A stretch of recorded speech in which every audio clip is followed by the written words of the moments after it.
C'est à travers la définition programmatique des partis et la confrontation programmatique et sociétale des partis pour l'exercice du pouvoir que l'on combat le néocolonialisme et que l'on lutte contre la dépendance externe dans un État postcolonial.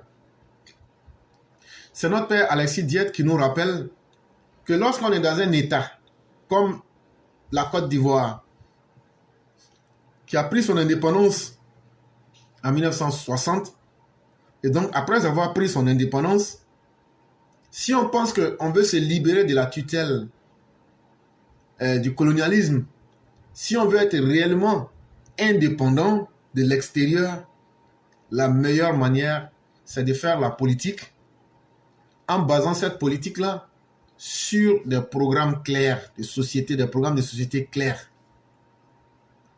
Et ceux qui vont pratiquer cette politique-là doivent se confronter dans des débats et essayer d'échanger les idées devant tout le monde. Par cette voie unique et exclusive que les besoins et les demandes existentielles des diverses catégories sociales, professionnelles et culturelles de la cité commandent la politique du gouvernement, de l'État, influencent et déterminent la lutte politique des partis pour l'exercice du pouvoir d'État, régissent l'élaboration des lois permanentes.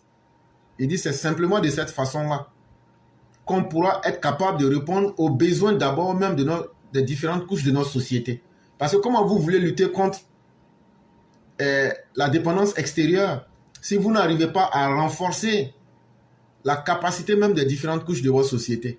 Si vous n'arrivez pas à mettre vos travailleurs à l'aise, si vous n'arrivez pas à changer positivement la manière de penser de votre société, si vous n'arrivez pas à donner un minimum de bonheur à votre société ou aux personnes qui sont dans votre société, comment est-ce que vous pourrez un jour être fort pour pouvoir ne plus dépendre de l'extérieur?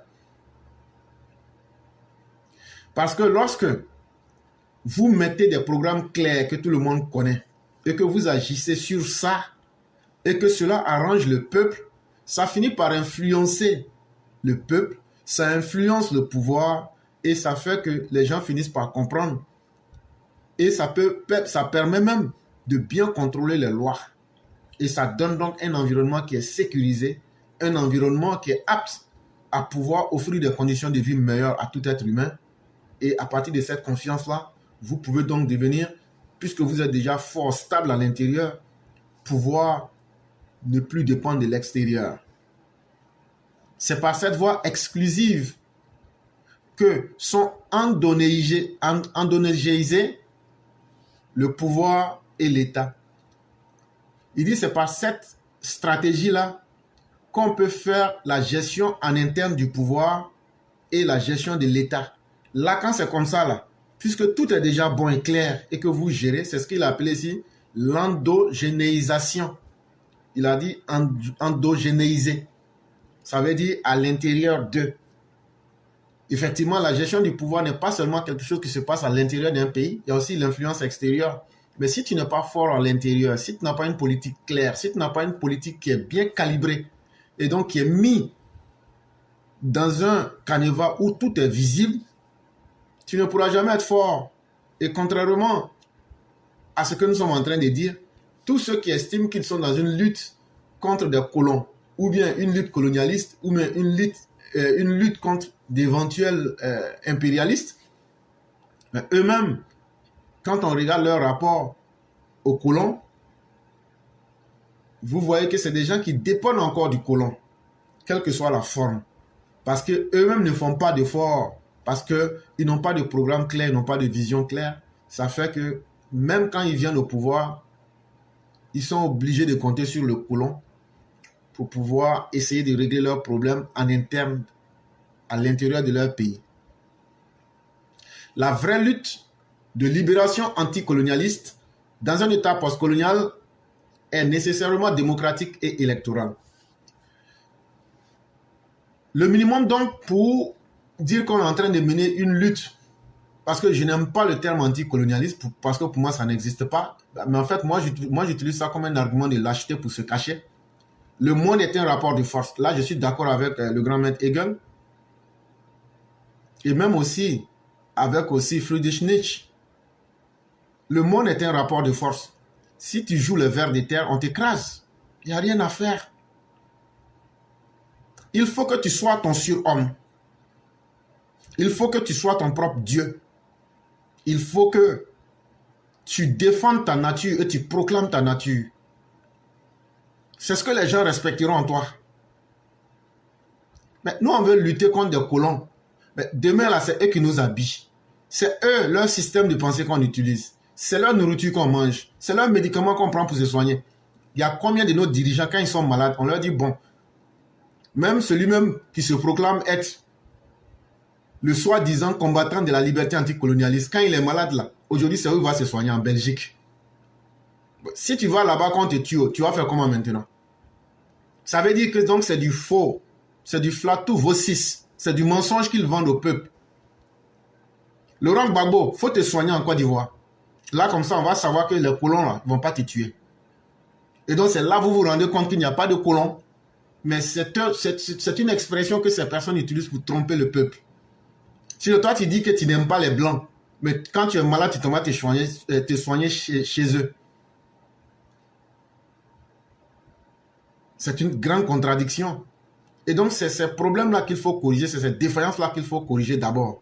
Et le premier élément, la première étape la plus simple, c'est de pratiquer la démocratie et d'être capable de faire des élections, d'être capable d'accepter les résultats, d'être capable de donner à ses concitoyens la possibilité de vivre dans un environnement sécurisé, d'être capable de ne pas être vecteur des éléments de trouble dans la société.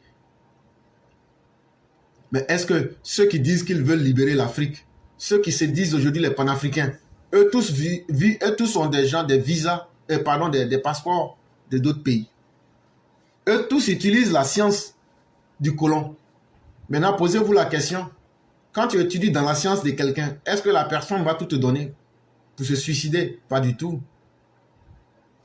Elle est l'œuvre des partis programmatiques, d'un gouvernement et d'une opposition programmatique, en concurrence pour faire prévaloir dans l'État, dans les urnes, les solutions économiques, sociales et politiques les plus efficientes aux problèmes existentiels de la cité.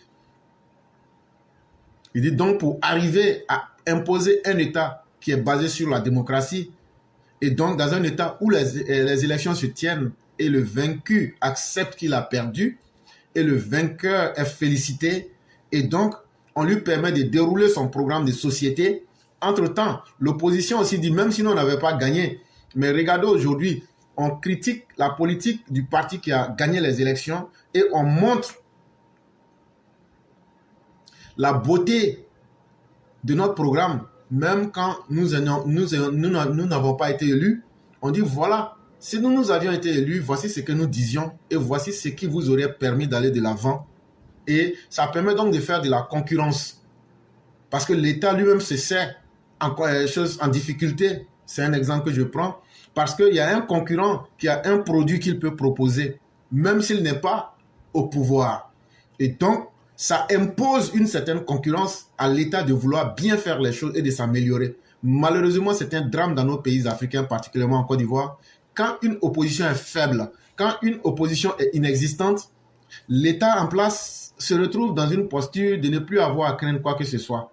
Donc, ils finissent par dormir sur leur laurier.